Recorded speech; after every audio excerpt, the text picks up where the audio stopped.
नसीबा भी क्या रंग लाया, कहाँ लाके हमको मिलाया, अपनी वफा के गुल खिल न पाए, मिलके भी तुझसे हम मिल न पाए, दर्द दिल अब कैसे सहें, दूर तुझसे हम कैसे रहें, तेरा गम तेरे जाने के बाद रहा, तेरा गम तेरे जाने के बाद रहा, कुछ भूल गए कुछ याद रहा, कुछ याद रहा। हेलो बच्चों, कैसे हो? स्वागत है आपका अपने YouTube channel Bihar education network में। प्यारे बच्चों, जैसा कि 2 वीडियो मैंने बना चुका है, MCQ क्वेश्चन क्लास 10th के मैथमेटिक्स है, और यह सीरीज देखने से पहले आपको वीडियो 1 और वीडियो 2 MCQ देख लेना चाहिए। आइए देखते हैं एक एक क्वेश्चन करके। बड़ा ही मजेदार क्वेश्चन है और 10वीं के एग्जाम में, सभी एग्जाम में ये क्वेश्चन पूछे जाते हैं। आइए तो शुरू करते हैं क्वेश्चन नंबर 1 से। क्वेश्चन नंबर 1 क्या कहता है, देखिए। कह रहा है, ये लिखा हुआ है द्विघात। द्विघात बहुपद के शून्यकों की संख्या कितनी होती है, ये पूछा है। द्विघात बहुपद के शून्यकों की संख्या कितनी होती है, ये 2 बार टाइप हो चुका है, उससे कोई दिक्कत नहीं है। द्विघात बहुपद के शून्यकों की संख्या 2 होती है, ये आपको याद कर लेना है। इस क्वेश्चन में कुछ करना नहीं है। द्विघात बहुपद के ऐसे याद रखना है, द्विघात बहुपद के शून्यकों की संख्या 2, रैखिक बहुपद के शून्यकों की संख्या 1, शून्य बहुपद के शून्यकों की संख्या 0, त्रिघात बहुपद के शून्यकों की संख्या 3। इस प्रकार से चतुर्थ घात के 4, पंचम घात के 5, यानी जितने घात उतने शून्यक, ऐसे याद करना है आपको।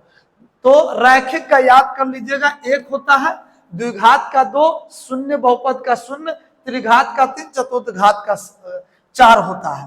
तो इस प्रकार से पहला क्वेश्चन समाप्त हुआ। आइए अब चलते हैं क्वेश्चन नंबर 2 पे। क्वेश्चन नंबर 2 क्या कहता है, आइए दिखाते हैं। क्वेश्चन नंबर 2 यहां रहा। द्विघात समीकरण 3x² - 2x + 1/3 = 0 के विवेचक का मान क्या होगा? प्यारे बच्चों, याद रखिएगा, ये विवेचक D को कहते हैं, और विवेचक का एक नाम और है जिसका नाम है विवितकर। विवितकर नाम है, और ये विवितकर या विवेचक होता है जिसको D कहते हैं, और D बराबर फॉर्मूला होता है B² - 4AC। यानी हमें विवेचक का मान चाहिए, यानी D का मान हमें चाहिए।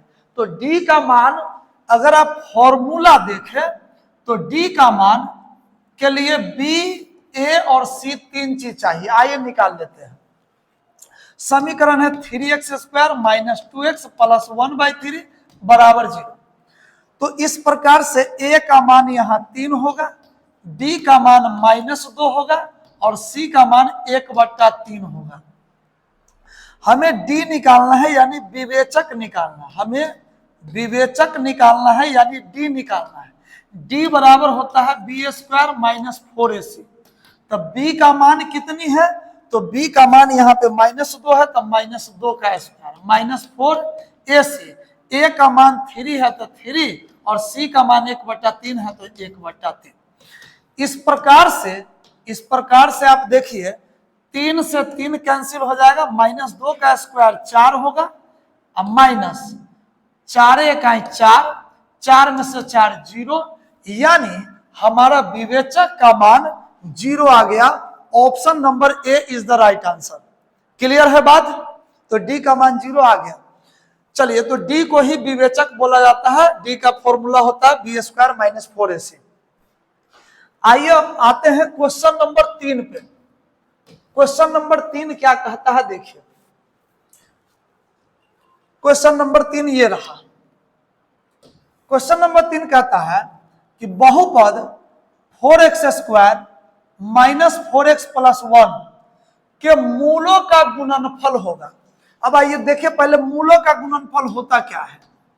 मूलों का गुणनफल, मूलों का गुणनफल, तो मूलों का गुणनफल ना अल्फा इंटू बीटा को कहा जाता है, ध्यान में रखेंगे।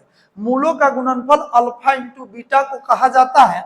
अल्फा इंटू बीटा बराबर फॉर्मूला होता है C/A।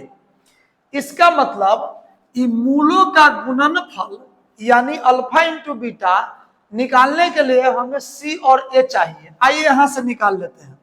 समीकरण है 4x² माइनस 4x प्लस 1, ये बहुपद दिया गया है। A का मान 4 हो जाएगा, B का मान -4 होगा और C का मान 1 होगा। हमें क्या चाहिए? C का मान चाहिए, C का। तो C का मान यहाँ पे 1 है, इसलिए C के जगह 1, और A का मान 4 है, तो इसलिए 4, 1/4 हमारा आंसर हुआ। Option number C is the right answer, 1/4। मूलों का गुणनफल अल्फा इंटू बीटा को बोलते हैं, जिसका फॉर्मूला C/A होता है। तो आशा है समझ गए होंगे। आइए क्वेश्चन नंबर 4 पे आते हैं। क्वेश्चन नंबर 4 क्या कहता है देखिए। क्वेश्चन नंबर 4 कहता है बहुपद x² माइनस 4x प्लस 1 के मूलों का योग क्या होगा। मूलों का योग, आइए मूलों का योग पूछा है, तो मूलों का योग कहते हैं अल्फा प्लस बीटा को। मूलों का योग कहा जाता है अल्फा प्लस बीटा को, और अल्फा प्लस बीटा का फॉर्मूला होता है -B/A। मूलों का योग कहा जाता है अल्फा प्लस बीटा को, अल्फा प्लस बीटा का फॉर्मूला -B/A होता है। इसका मतलब है कि मूलों का योग निकालने के लिए हमें B और A चाहिए। आइए निकाल लेते हैं। समीकरण है x² माइनस 4x प्लस 1, तो यहां पर A का मान कितना होगा? तो x² का मतलब 1x², तो A का मान 1 हो जाएगा। B बराबर -4 और C बराबर 1। हमें चाहिए B का मान, तो देखिए माइनस का माइनस B का मान चाहिए। B हमारे पास -4 है, इसलिए -4। एगो माइनस फॉर्मूला में के एगो माइनस 4 में के 2 माइनस होगा बटे A, तो A का वैल्यू 1 है, तो 1 हो जाएगा। माइनस माइनस प्लस 4 बटे 1, 1 से 4 में भाग देंगे 4, यानी ऑप्शन बी में 4 है। Option number B is the right answer. Clear है बात? आइए आते हैं क्वेश्चन नंबर 5 पर। क्वेश्चन नंबर 5 क्या कहता है देखिए ध्यान से। क्वेश्चन नंबर 5 कहता है एक द्विघात बहुपद के मूलों का योग फल तथा मूलों का गुणनफल क्रमशः 2 तथा -5 है, तो द्विघात बहुपद क्या होगा। इस क्वेश्चन को अच्छे से समझिए ध्यान से। अगर यहां पर मूलों का योग दिया हुआ है, तो मैं अभी बताया हूं आप लोगों को कि मूलों का योग होता क्या है। मूलों का योग क्या होता है? तो मूलों का योग होता है अल्फा प्लस बीटा। मूलों का योगफल कहते हैं, चाहे योग, अल्फा प्लस बीटा को। और अल्फा प्लस बीटा जो दिया गया है, अल्फा प्लस बीटा, ये अल्फा प्लस बीटा जो दिया गया है ये 2 हो जाएगा। फिर अल्फा इंटू बीटा, मूलों का गुणनफल, मूलों का गुणनफल, मूलों का गुणनफल बोला जाता है अल्फा इंटू बीटा को। तो गुणनफल -5 होगा, तो -5 यहां पर हो जाएगा। मूलों का योगफल अल्फा प्लस बीटा, ये 2 होगा। मूलों का गुणनफल अल्फा इंटू बीटा, ये -5 होगा। हमसे पूछा है यहाँ पे द्विघात बहुपद क्या है, तो देखिए द्विघात बहुपद का फॉर्मूला होता है, क्या होता है? तो द्विघात बहुपद बराबर होता है x square minus alpha plus beta into x plus alpha into beta, ये फॉर्मूला होता है। एक्स स्क्वायर का एक्स स्क्वायर माइनस का माइनस अल्फा प्लस बीटा, तो अल्फा प्लस बीटा 2 है तो अल्फा प्लस बीटा की जगह 2, एक्स है तो एक्स, फिर प्लस है तो प्लस अल्फा इंटू बीटा, तो अल्फा इंटू बीटा -5 है तो -5, एक्स स्क्वायर माइनस 2x अब प्लस माइनस -5, तो हमारा जो आंसर आ गया वो आ गया एक्स स्क्वायर माइनस 2x -5, तो एक्स स्क्वायर माइनस 2x अब -5, ये -15 नहीं होगा -5 होगा, x square minus 2x -5 answer होगा। टाइपिंग में गलत था, वो -15 लिख दिए, हुआ था -5 होगा। क्लियर है बात? आइए आते हैं क्वेश्चन नंबर 6 पे। क्वेश्चन नंबर 6 का कहता है बबुआ, देखिए ध्यान से, क्वेश्चन नंबर 6 का कह रहा है किसी द्विघात समीकरण के विवेचक का मान 0 से बड़ा होने पर दोनों मूल क्या होंगे? ऑप्शन में है वास्तविक और भिन्न, ऑप्शन बी है वास्तविक और समान, ऑप्शन सी है अवास्तविक और भिन्न, और ऑप्शन डी है अवास्तविक और समान। चलिए, द्विघात समीकरण के विवेचक का मान, देखिए विवेचक डी को कहा जाता है, मैंने अभी बताया है। विवेचक किसको कहा जाता है रे बाबू? डी को। तो डी का मान 0 से बड़ा, 0 से बड़ा, जिधर घुमा देंगे ना उधर बड़ा, ये ऐसे मोर देन या ग्रेटर देन इसको कहते हैं, लेकिन जिधर घुमा देंगे वो बड़ा है। तो डी का मान यानी विवेचक का मान 0 से बड़ा, तो देखिए 0 से बड़ा है, बड़ा इधर घुमा दिए बड़ा है। तो जब जब विवेचक का मान यानी डी का मान 0 से बड़ा होता है तो होता है वास्तविक और भिन्न। तो दोनों मूल क्या होते हैं? वास्तविक और भिन्न होता है। तो याद रखेंगे, इसका आंसर होगा वास्तविक भिन्न। तो इसमें कुछ सीखना नहीं, इसको याद कर लेंगे कि द्विघात समीकरण के विवेचक का मान 0 से बड़ा होने पर ना वास्तविक और भिन्न मूल होता है। क्लियर है? आइए क्वेश्चन नंबर 7 पे आते हैं। क्वेश्चन नंबर 7 का कहता है बबुआ, देखिए ध्यान से, क्वेश्चन नंबर 7 देखो। क्वेश्चन नंबर 7 कह रहा है यदि बहुपद px बराबर x square minus 2x plus 5 के शून्यक अल्फा बीटा हो तो अल्फा इंटू बीटा का मान बताना है, अल्फा गुने बीटा का मान बताना है। द्विघात बहुपद px बराबर x square minus 2x plus 5 के शून्यक अल्फा बीटा हो। देखिए ये x square minus 2x plus 5 सबसे अधिक 2 पावर है ना, तो इसको द्विघात बहुपद कहते हैं। और द्विघात बहुपद के 2 शून्यक, एक का नाम है अल्फा और दूसरे का नाम है बीटा, तो अल्फा इंटू बीटा हमें बताना है। तो अभी मैंने बताया था कि अल्फा इंटू बीटा का फॉर्मूला होता है C/A। तो अल्फा इंटू बीटा निकालने के लिए C का मान चाहिए और A का मान चाहिए। तो आइए निकाल लेते हैं। A बराबर यहां पर एक्स स्क्वायर का मतलब 1x स्क्वायर, तो A का मान 1 होगा। अब B का मान -2 और C का मान ये वाला 5। हमें चाहिए C का मान, तो C का मान हमारे पास 5 है, तो 5 बटे A का वैल्यू 1 है, तो 1, 1 को 5 से गुना कर देंगे 5, यानी 5 यहां पर ऑप्शन ए में है, इसलिए option A is the right answer. Clear है बात? तो चलिए अब आते हैं क्वेश्चन नंबर 8 पे। आइए क्वेश्चन नंबर 8 क्या होता है? क्वेश्चन नंबर 8 हमारे पास एपी का क्वेश्चन है, यानी एरिथमेटिक प्रोग्रेशन, यानी समांतर श्रेणी का। तो समांतर श्रेणी का है, ध्यान से देखिएगा। इस प्रकार से कहा है एपी का प्रथम पद 4, क्या कहा है? प्रथम पद 4 कहा है। तो प्रथम पद ए को बोला जाता है सार्व अंतर -3, सार्व अंतर -3। सार्वंतर डी को कहा जाता है, ध्यान दीजिएगा।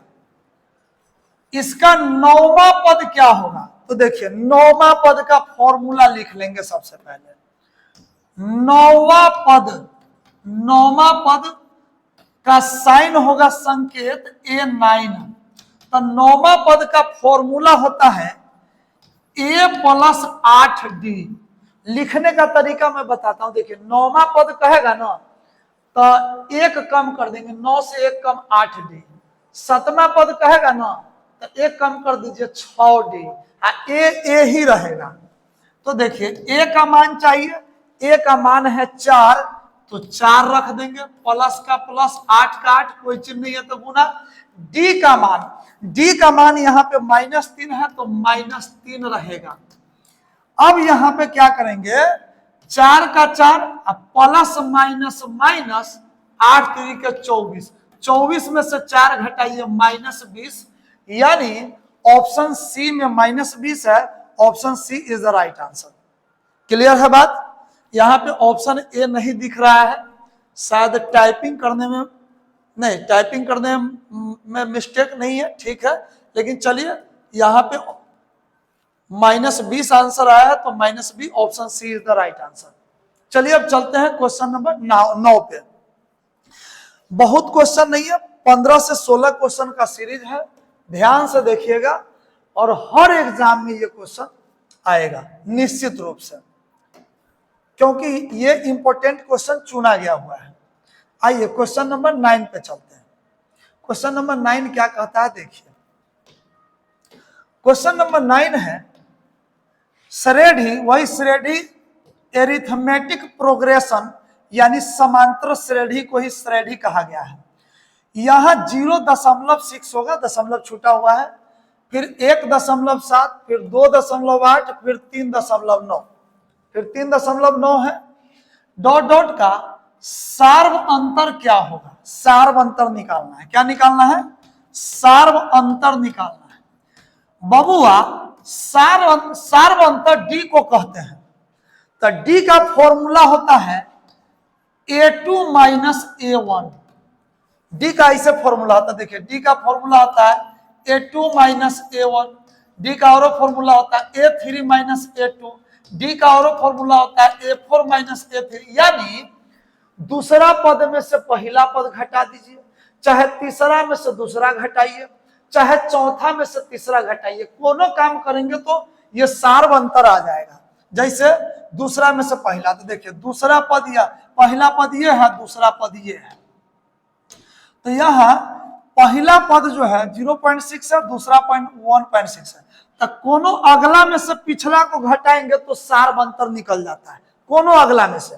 तो चलिए 1.7 में से 0.6 को घटाइए, 1.7 में से 0.6 को, 7 में से 6 1 में से 0 1, यानी 1.1 आ गया आंसर। तो 1.1 ऑप्शन सी में है। Option C is the right answer. Clear है बात? आइए चलते हैं क्वेश्चन नंबर 10 पे। क्वेश्चन नंबर 10 क्या कहता है?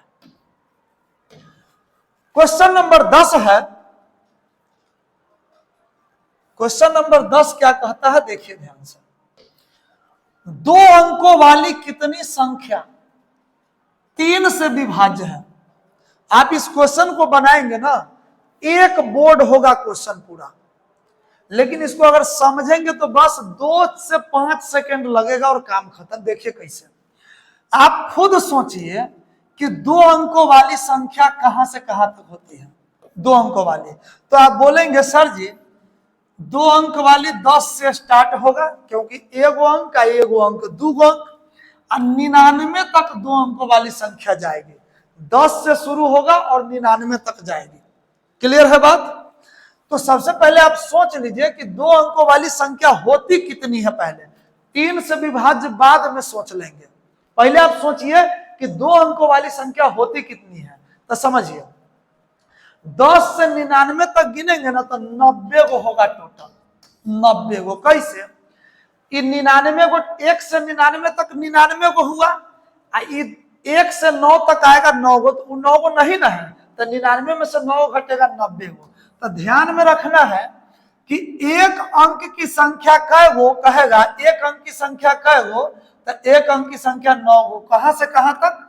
तो 1 से 9 तक 9 गो। और 2 अंकों की संख्या तो 90 गो, 3 अंकों की संख्या तो 900, 4 अंकों की संख्या तो 9000, 5 अंकों की संख्या 90,000। तो मेरा इशारा तो आप समझ गए होंगे कि एक एक जीरो बढ़ाएंगे तो वो संख्या बढ़ती जाएगी। तो 2 अंकों की संख्या टोटल 90 गो होगी, टोटल 90 गो। लेकिन हमसे पूछा है कै गो है जो 3 से विभाज्य है, कै गो है जिसमें 3 से भाग लग जाएगा। तो देखिए 3 से इन 90 को काट के देखेंगे, 3 से इन 90 को काटेंगे तो 3 तिहाई 9 कट गया 0, 3 0 0 कट गया, यानी 30 आया पूरा पूरा। तो 30 आंसर ऑप्शन नंबर सी में है, इसलिए 30 होगा। क्लियर है? अब आप सोच रहे होंगे सर जी अगर पूरा न कटता तो पूरा नहीं भी कटेगा, शेषफल बच जाएगा ना, उससे कोई मतलब नहीं है, भागफल में जो रहेगा वही आंसर होगा।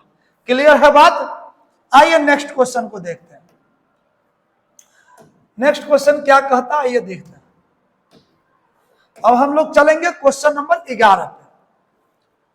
क्वेश्चन नंबर 11 क्या कहता है देखिए। क्वेश्चन नंबर 11 है, निम्न में से कौन एपी में है?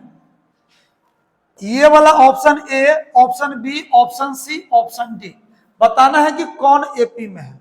तो बबुआ ऐसे समझना है, जो एपी में होता है ना उसका प्रत्येक अगली में से पिछली को घटाओ, अगली में से पिछली को, अगली में से पिछली को।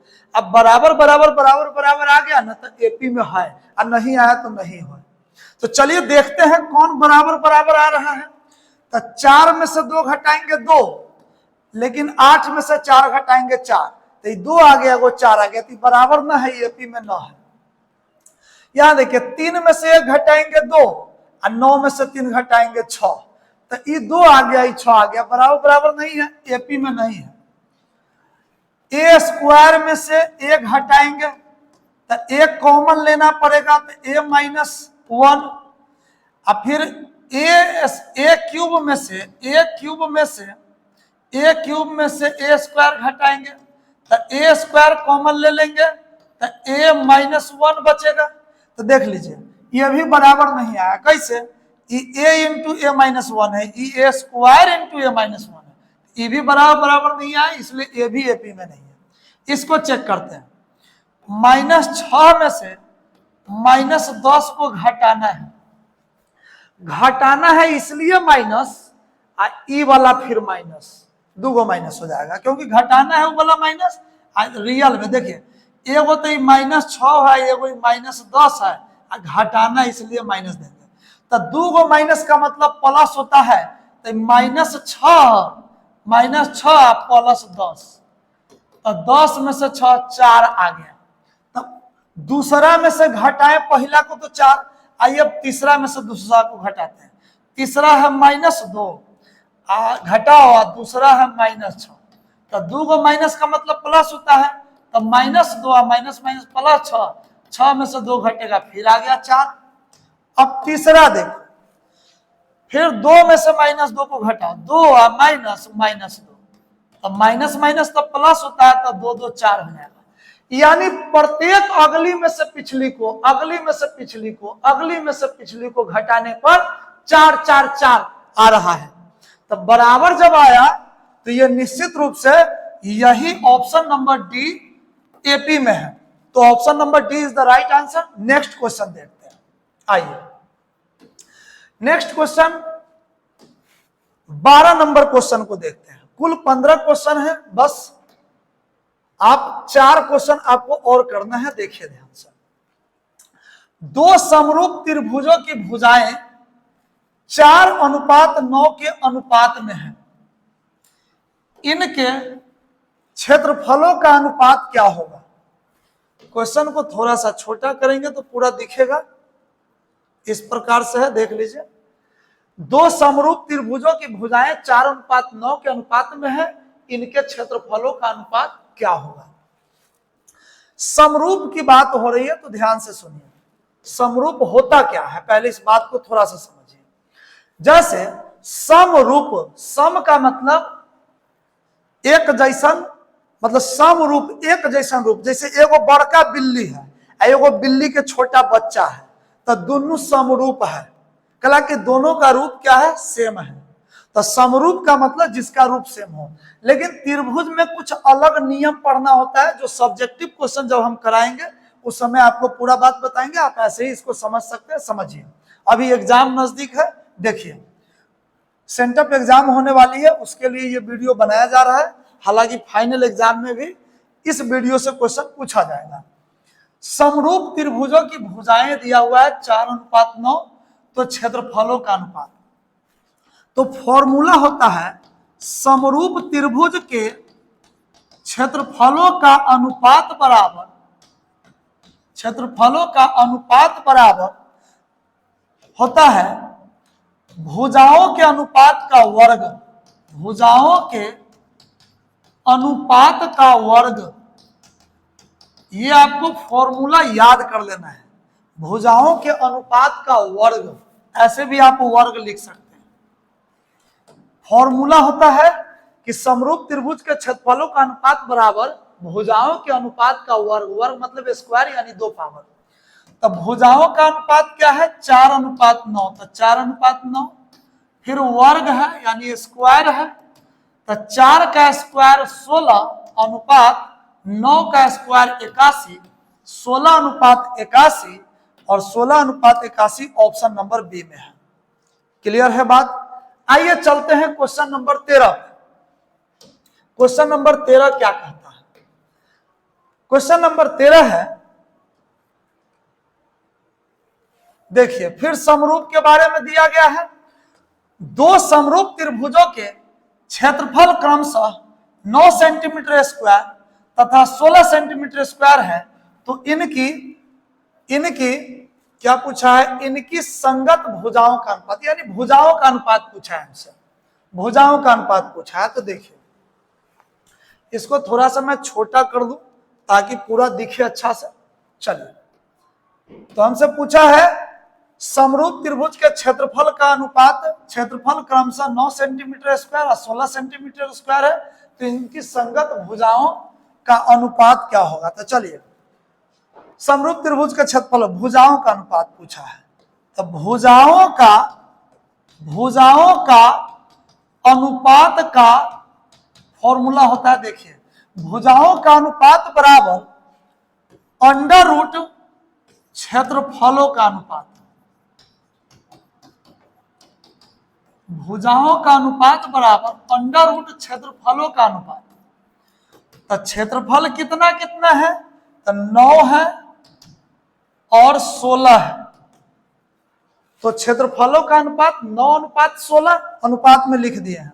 9 का वर्गमूल 3, 16 का वर्गमूल 4, 3:4 हमारा आंसर हो जाएगा। Option B is the right answer, क्योंकि ऑप्शन बी में 3:4 दिया गया है।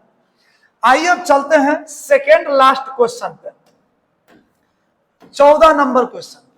ये कह रहा है समरूप त्रिभुज एबीसी तथा डीईएफ में कोण ए 47 डिग्री है, कोण ई 83 डिग्री है, तो कोण सी कितना होगा, ये पूछा है। आइए इसको बारीकी से देखेंगे तो 2 से 4 सेकेंड में काम होगा। प्यारे बच्चों, बताने में समय लगता है लेकिन सोचने में समय नहीं लगता। आप सोच के 5 सेकेंड में बना सकते हैं इसको।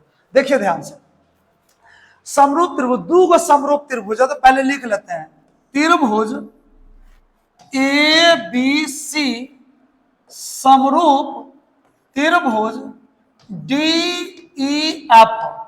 ध्यान दीजिएगा मेरे बातों पे, ये बहुत कम क्वेश्चन, ये क्वेश्चन बहुत कम प्रैक्टिस कराया जाता है। ध्यान से देखिएगा, यूट्यूब पे भी ऐसा क्वेश्चन नहीं मिलेगा आपको।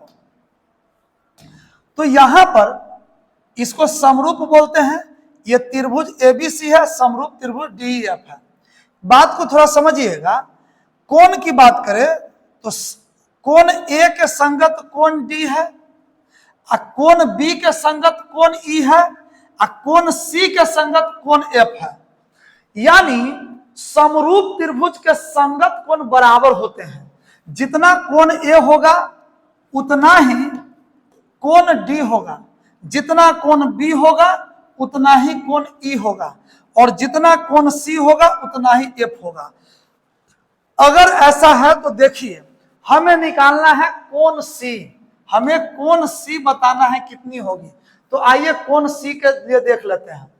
तो कोण सी किसके संगत है? तो कोण सी जो है कोण एफ के संगत है। कोण एफ दिया हुआ है क्या? नहीं दिया हुआ है। तो आइए कोण ए दिया गया है 47 डिग्री, और कोण ई दिया हुआ है 83 डिग्री। तो कोण जितना ए है, ए हो जाएगा 47 डिग्री, ई हो जाएगा 83 डिग्री। ध्यान दीजिएगा, थोड़ा इस पे विशेष ध्यान देना होगा। ए अगर 47 है तो डी भी 47 हो जाएगा। ए अगर 47 है तो डी भी 47। ई अगर 83 है तब बी भी 83 डिग्री हो जाएगा। तो अब हम इसको जोड़ लेते हैं। देखिए 47 डिग्री या 83 डिग्री 130 डिग्री हो जाएगा। त्रिभुज के तीनों कोण मिलाकर 180 होता है, ये बात बच्चा बच्चा को पता है। तो कोण ए, कोण बी, कोण सी, तीनों कोण मिला के कितना होता है? 180 होता है। तो दो कोण का मान मिला के 130 है, तो 180 पुराने में कितना बच गया? 50 डिग्री बच गया। इसका मतलब कोण सी 50 डिग्री आंसर हो जाएगा। तो option A is the right answer, 50 degree यहां पे दिया गया। आइए अब लास्ट क्वेश्चन है, देखते हैं इसको। क्वेश्चन नंबर 15 यानी 15। क्वेश्चन नंबर 15 क्या कहता है? देखिए दो समरूप त्रिभुजों का भुजाएं 3:5 के अनुपात में है, तब इन त्रिभुजों के क्षेत्रफलों का अनुपात। ये से ऐसा ही क्वेश्चन मैं तुरंत बनाया हूं। पिछला क्वेश्चन क्षेत्रफलों का अनुपात। तो समरूप त्रिभुज के क्षेत्रफलों का अनुपात बराबर होता है भुजाओं के, संगत भुजाओं के अनुपात का वर्ग, अनुपात का वर्ग। ऐसे पूरा बोलते हैं कि संगत भुजाओं के अनुपात का वर्ग, ऐसे बोलते हैं, लेकिन ऑब्जेक्टिव है, इतना ही काफी है, याद रखिए। अब भुजाओं के अनुपात का वर्ग, तो भुजा का अनुपात 3:5 है, तो 3:5।